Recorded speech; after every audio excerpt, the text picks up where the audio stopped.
The royal palace of Valera stood like a mountain of silver and glass, floating above the mist-covered valleys of the Thalvan world. Its towers glowed softly in the light of 3 moons, and banners of the royal crest waved in the cold wind. It was the home of Queen Seralith, ruler of the Thalvan Empire, proud, beautiful, feared across the stars. But on this day, the palace did not feel like a fortress. It felt uneasy, because today, the queen was marrying a human. The grand hall was filled with alien nobles, their tall blue forms shining with jeweled armor. Their golden eyes stared with quiet disapproval as a man in a plain dark uniform walked toward the throne. He was Captain Aaron Holt, a soldier from Earth, sent by the Human Alliance to seal a fragile peace between 2 once bitter enemies. The war between humans and the Thalvan had lasted for decades. Both sides had lost millions. Finally, tired of blood, both governments agreed to a union of peace, a marriage between the 2 leaders. It was meant to unite their people, but most Thalvan nobles saw it as an insult, and Seralith herself was not pleased. She sat upon her throne, her expression calm, but her eyes cold. She had expected a warrior king, someone fierce and mighty. Instead, the man before her looked ordinary. His height was shorter than most Thalvan, his skin pale, his eyes brown instead of gold. His body carried no armor, no jewels, only a simple uniform and a quiet posture. When Aaron reached the steps of her throne, he bowed deeply. "Your Majesty," he said softly, his voice calm and respectful. The hall went silent. The sound of his words seemed strange among the echoes of alien speech. Queen Seralith studied him. His tone held no fear, no arrogance, just simple respect. "You puzzled her. You are far from your world, human," she said, her voice like soft thunder. "Do you understand what this marriage means?" Aaron met her gaze. "I do, Majesty. It means peace. It means trust. And I will not fail either." The nobles whispered among themselves. A few laughed quietly. One of them, Lord Thorek, commander of the Thalvan fleet, smirked and said aloud, "Peace. Trust. How can we trust a being so fragile that a Thalvan child could break his bones?" Laughter followed. Seralith did not join them, but her lips curved slightly. She also found it difficult to believe that this small human could ever stand beside her. Aaron, however, did not react. He simply looked at the floor and said, "Maybe. But I've seen fragile things survive storms that giants could not." The laughter stopped. The queen's eyes narrowed slightly. For the first time, she felt something strange about this human, something beneath the quiet words, something unshaken. When the ceremony began, the ancient symbols of both empires were carved into light. The queen and the captain stood side by side as the high priest recited the vows of unity. Seralith's tone was proud, strong, echoing through the chamber. Aaron's was simple and honest. When he spoke the last words, "I will stand beside you in peace and in war," something in his voice carried a promise that felt real, even in that cold hall. Afterward, the nobles celebrated with formal applause. Their smiles were thin and false. Later, in private, Seralith removed her ceremonial crown and turned to face the man now called her husband. "You should understand," she said quietly. "This is not a marriage of love. It is duty. Our worlds need peace. Nothing more." Aaron nodded once. "I understand, Your Majesty. I never expected otherwise." She studied him again. He was not angry or disappointed. He was calm, as if peace itself lived inside him. It irritated her and confused her at the same time. "You speak little," she said. "I prefer to listen," he replied. "Words matter more when they are few." That night, as the queen stood on her balcony, she watched the moons rise and wondered what kind of man Earth had sent her. With no pride? Or something else? Stranger in the palace days past. The Thalvan court began to adjust to the human's presence, though whispers followed him everywhere. Aaron didn't seem to care. He rose early, walked through the palace gardens, and spent hours studying Thalvan history and language. When he trained with the royal guards, he fought with quiet focus, never boasting, never showing off. Some guards mocked him. One day, a large Thalvan soldier named Vark challenged him to a sparring match. The court gathered to watch, eager for amusement. Vark towered over Aaron, his arms like steel. "Try not to break too easily, human," he said. Aaron only smiled faintly. "Try." The match began. Vark charged forward, confident. But Aaron stepped aside with surprising speed, using the alien's weight against him. In moments, Vark was on the ground, disarmed, his weapon in Aaron's hand. The audience went silent. Aaron helped him up. "You fight with strength," he said kindly, "but not patience." The guards whispered among themselves. Even Sarilith, who watched from a distance, raised an eyebrow. Later that night, she summoned him. "You humiliated one of my best guards," she said coldly. Aaron bowed. "I did not mean disrespect. I only defended myself, and I gave him his weapon back." The queen wanted to be angry, but she found no arrogance in his words, only truth. She dismissed him with a wave, yet for some reason, his calmness lingered in her thoughts. Trouble at the borders. A few weeks later, reports came from the outer moons. Rebels' old enemies from the war had begun attacking Thalvan supply routes again. The council gathered in the royal chamber to discuss it. Lord Theric stood before the queen. "Majesty, allow me to lead the fleet. We will crush the rebels before they can regroup," Sarlith agreed. But then she noticed Aaron standing quietly near the entrance, listening. "You have something to say, Captain Holt?" she asked. Aaron stepped forward. "Only a suggestion, Majesty. The rebels attack supply lines, not cities. They're trying to starve your fleets. A direct assault might only push them deeper into hiding. You might win battles, but lose the war." The council stared at him in disbelief. The Rex scoffed. "The human thinks he can command our fleets now." Sarilith held up her hand. "Let him finish." Aaron explained calmly how human military strategy focused on patience and information, not quick destruction. "If you track their routes and cut off their communication instead," he said, "you can make them surrender without a fight." For a moment, the council was silent. Then the queen nodded slowly. "Interesting," she said. "You speak as if you have seen long wars." "I have," Aaron replied quietly. "And I've seen what happens when both sides lose too much." Oh. That answer stayed with her long after the meeting ended. The night of the attack, one night, the palace alarms blared.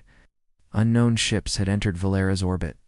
An enemy strike team had slipped through defenses and landed near the royal tower. Saralith grabbed her weapon and armor. Her guards rushed to protect her. She ordered Aaron to stay inside the royal chamber. "You are not trained for this kind of fight," she said sharply. He met her gaze. "You forget I was a soldier before I was your husband." Before she could reply, an explosion shook the hall. The doors burst open. A squad of black-armored assassins stormed inside, their blades glowing. The guards engaged them, but several fell quickly. Sarilith raised her plasma staff and cut through 2 attackers, but there were too many. The last guard fell, and one assassin raised his blade toward her, but then a blur moved between them. Aaron, unarmed, his body battered by debris, yet his eyes calm and focused. He grabbed the attacker's arm, twisted, and the alien crashed to the floor. Another lunged at him, and Aaron ducked, slammed his elbow into the creature's neck, and disarmed him in one motion. Sarilith froze. His movements were fast, precise, not wild but controlled like a master soldier. Each strike was meant to end the fight quickly, without waste. The queen's shock deepened as Aaron threw another attacker through a pillar. She saw his muscles tighten, his face calm even as blood ran from a cut on his forehead. When the last assassin fell, silence filled the hall. Smoke drifted through the broken ceiling. Aaron turned toward her, breathing hard but steady. "Are you hurt, Majesty?" he asked quietly. She shook her head slowly. "Oh, but you fought like one of my generals." He gave a small, tired smile. "I fought because you're my queen. That's all the reason I need." Outside, the sirens faded. Reinforcements arrived. The danger had passed, but Sarilith stood still, staring at him, her heart racing not from fear, but from realization. This man, this quiet, humble human, had just defeated trained killers with nothing but his own hands and will. For the first time, the queen of the Thalvan Empire felt something she had not felt in years. The day after the palace attack, The Thalvan Empire felt different. Guards patrolled the halls with sharper eyes. Nobles whispered behind closed doors, and in the royal chambers, Queen Saralith could not take her mind off the human who had saved her life. Aaron Holt, her husband, sat quietly in the sunlight streaming through the tall windows. He nursed a small cut on his forehead, his uniform slightly torn. He did not boast about the fight. He did not celebrate. He simply cleaned his wounds with the care of a man who respected his own body. Saralith entered the room. Her expression was unreadable, though her golden eyes shone with something new curiosity, and perhaps a hint of fear. "You survived," she said flatly. "I did," Aaron replied calmly. "And so did you. That is what matters." She crossed her arms. "Do not mistake me, human. I do not. I did not expect that level of skill. Your body moves like it is trained to anticipate death itself." Aaron looked at her and shrugged. "On Earth, humans train to survive. We face dangers every day. We adapt. Adapt."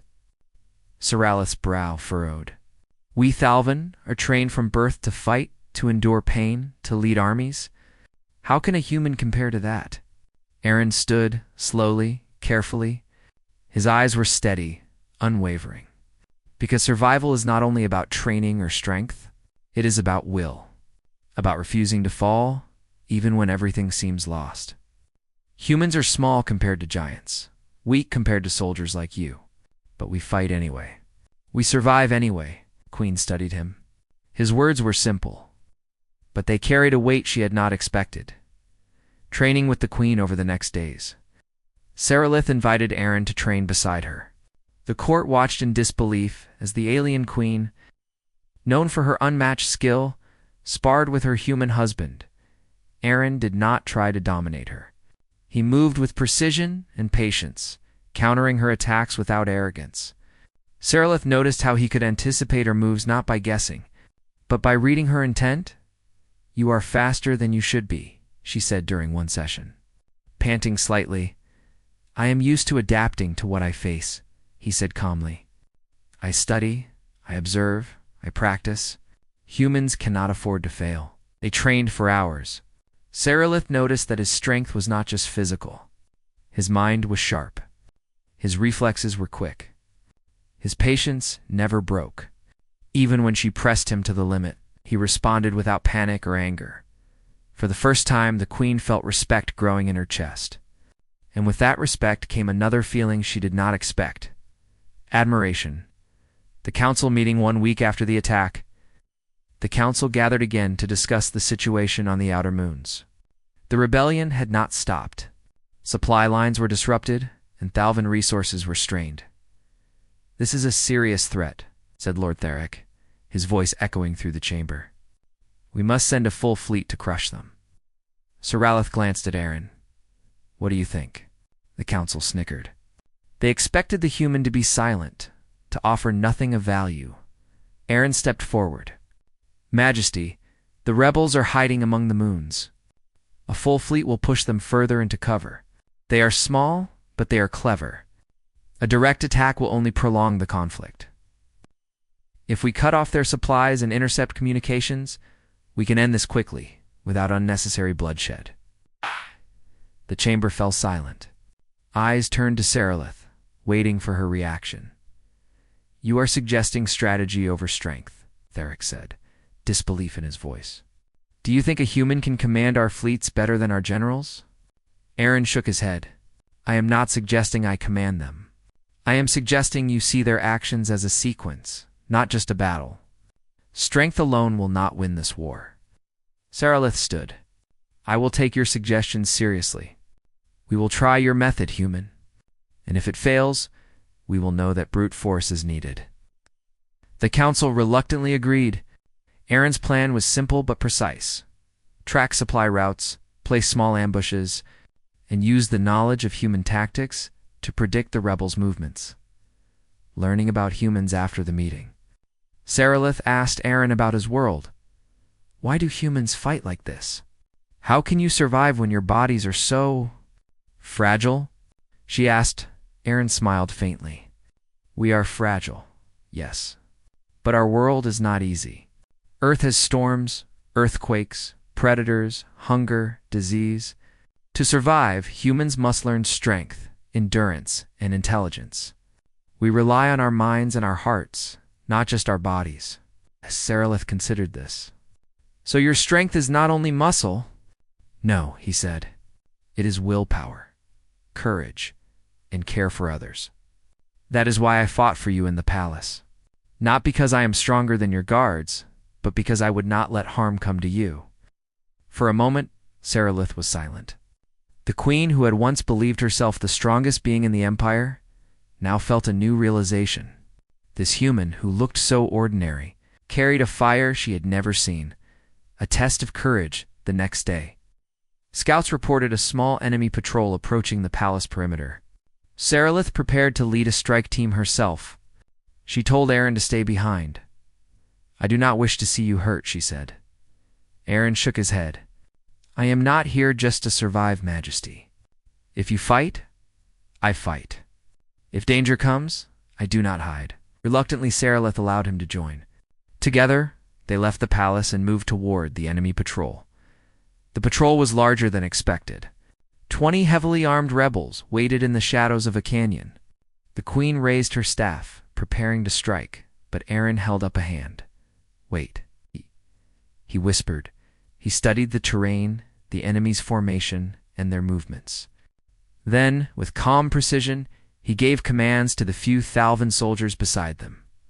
In moments, the humans and aliens moved like one. Aaron struck first, targeting weak points in the enemy formation. He dodged attacks, countered them with quick strikes, and led the soldiers through a series of maneuvers that the queen had never seen before. By the time the battle ended, all rebels were either captured or fled. Not a single Thalvan soldier was lost. Sarilith stared at him, breathless. You are incredible. Not just in strength, but in mind and heart. Aaron bowed slightly. I fight to protect. That is all. All in respect. The victory spread through the palace. Nobles who once mocked him began to whisper in awe. Guards trained under him, learning his techniques. Even the most stubborn generals could not ignore the human who had saved the queen twice now. Sarilith began, spending more time with him, observing, learning. She watched as he treated soldiers with respect, listened to their fears, and encouraged them without pride. She saw patience, calmness, and intelligence in every action he took. One evening, she asked him quietly, "Do humans always act like this? Calm in danger, respectful to all, unafraid?" Aaron smiled softly. Some do, some do not. But humans survive by choosing courage over fear, patience over anger.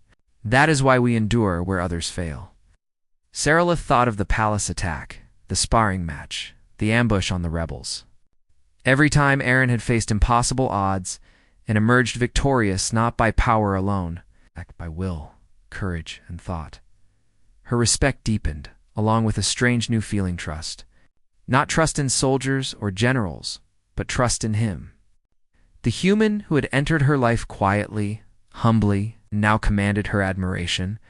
A warning from the stars. Despite the victories, there was no time for celebration. Scouts brought news that chilled the court. A massive fleet was approaching the Thalvan capital. Ships of unknown design, faster and larger than anything the Thalvan had seen. The council panicked. Lord Theric demanded immediate mobilization of the main fleets. Sarilith, however, turned to Aaron. "What do you think we should do?" she asked. He stepped forward calmly. "We cannot meet them head-on, not yet. But we can prepare defenses, train the guards, and use the city's terrain to our advantage.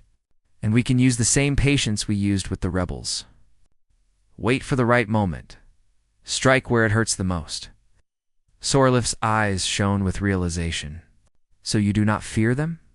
"I respect them," he said. "But fear does not guide action. Courage does."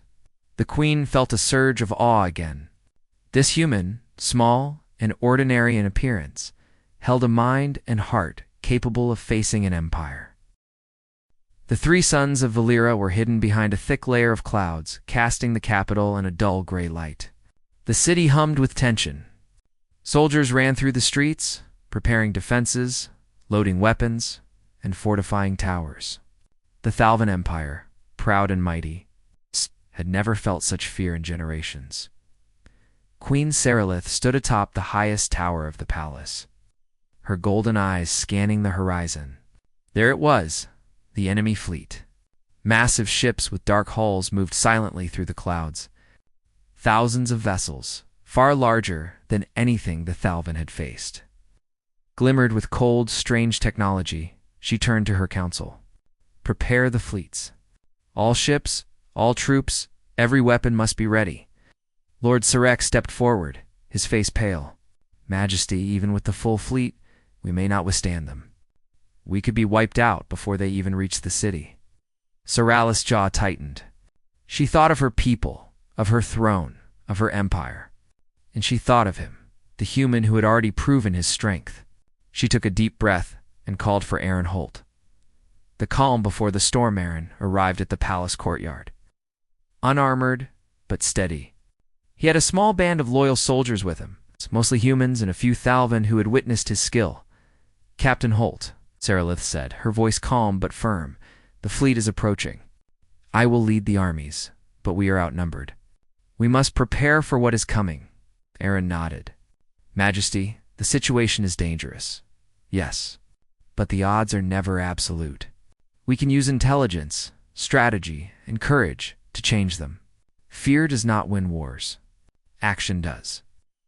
He moved among the soldiers, inspecting their gear, giving quick instructions, correcting mistakes with patience and clarity.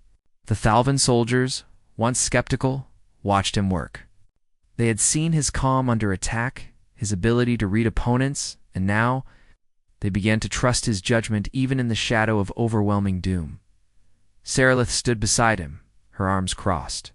She had trained with him, observed him, and fought alongside him. She knew his body was human, small compared to her warriors, yet every movement carried precision and power. She realized fully that his strength was not only physical, it was in his mind and heart. The first clash, the enemy fleet descended toward the city. Massive landing crafts tore through the clouds, deploying thousands of soldiers equipped with advanced weapons. The city's defensive towers fired energy beams, but many were destroyed in moments by the enemy's superior firepower. Fall back, a general shouted. They are too many. Seralith shook her head. No, we hold the line. Aaron stepped forward. Majesty, trust me.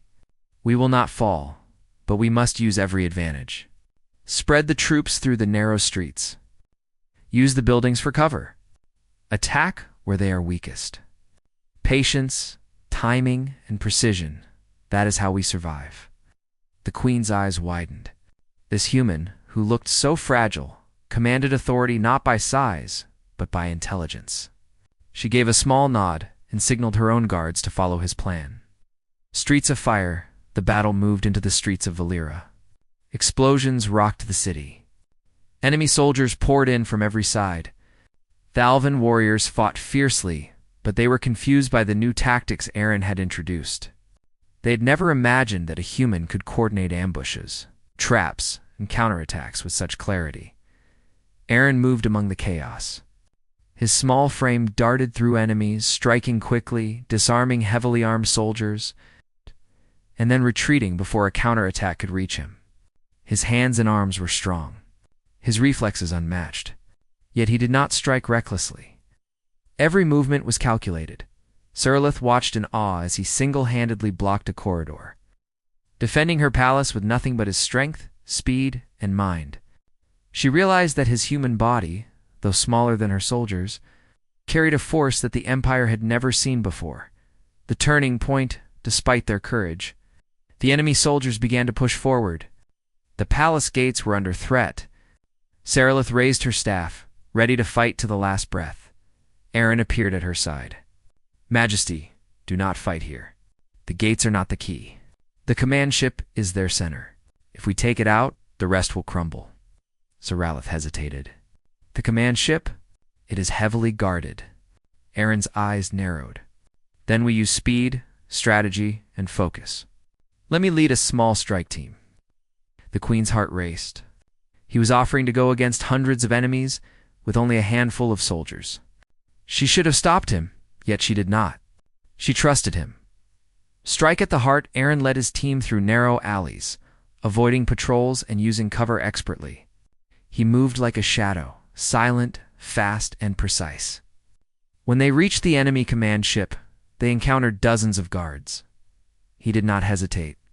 He struck with his fists, elbows, and body weight in ways the Thalvan soldiers could not match. Each strike was aimed to neutralize without wasting energy. Soldiers fell, disarmed, stunned, or incapacitated.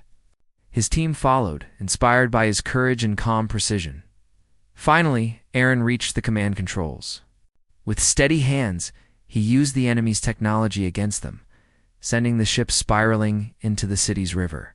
The massive craft crashed with a deafening roar, destroying the command center of the invading fleet. Awe of the queen from the palace tower, Serelith watched. Her heart pounded. The human she had married, small and unassuming, had destroyed the enemy's center. His courage, intelligence, and strength had turned the tide of battle, she realized. Fully and finally that his power was not in arrogance, not in pride, but in courage, intelligence, and determination. Every human she had once thought weak could possess the same. When Aaron returned, covered in cuts and bruises but still standing tall, the queen descended from her tower. She approached him, her expression unreadable. "You," she began. "You are extraordinary." Aaron bowed slightly. "I only did what was necessary, Majesty." Serelith shook her head. "No, you did more than that. You showed me all of humanity's strength, their courage, their heart. You." She paused, unsure of how to express the awe she felt. "You are more than I imagined." He smiled softly. "I fight because it is right. I do not seek glory, only survival and protection. That is the way of my people." After the battle, the fleet that remained scattered. The rebellion was crushed. News spread quickly through the empire. Aaron Holt, the human, had turned the impossible into victory. Nobles who once mocked him bowed in respect. Soldiers who once doubted him now trained under his guidance. Serelith called a council meeting. She stood before her people and declared, "Today, we have seen the strength of a human. Not in size, not in armor, but in courage, intelligence, and heart. From this day forward, we will never underestimate them. Humans are not weak. They are the fire that survives any storm." The court erupted in whispers and awe. Some bowed, some cried, but all were changed. Later, in the quiet of the palace, Serelith approached Aaron. She looked at him, tired, worn, but unbroken. Her golden eyes softened. "I trusted you from the moment you showed your will in the palace," she said. "But today, I see the full measure of your strength. Not just physical, not just mental, but the strength of your spirit." Aaron looked at her, calm and humble. "Majesty, it is my duty, and my choice. I fight because I care for you, and for all who cannot protect themselves." For the first time, the queen smiled fully, without restraint. She felt pride, admiration, and something deeper, something that could not be expressed in words alone. She realized that in this human, she had not just found a warrior or a protector. She had found an equal, a partner, a force unlike any the universe had seen. The future of the empire, the city of Valera, slowly returned to peace. Rebuilding began. Soldiers trained, ships were repaired, and the people celebrated the courage of their queen and her human husband. Serelith often watched Aaron, quietly observing the human's small routines, their laughter, and their discipline. She had learned from him patience, calmness, intelligence, and courage. And she knew that as long as he stood beside her, no enemy could truly threaten the empire. That night, the queen stood on her balcony, looking at the stars. She placed her hand on the railing and whispered to the night sky, "The human I married is not just strong. He is remarkable. The galaxy will never see him coming, and neither will I." Aaron joined her, silent but steady. Together, they gazed at the stars, two beings from different worlds, united in purpose, courage, and heart. And in that moment, the queen realized that the greatest strength was not in titles or weapons. It was in the will to protect, to endure, and to stand unbroken, no matter the odds. The empire would survive. The queen would lead, and the human beside her would be the legend that no one could forget.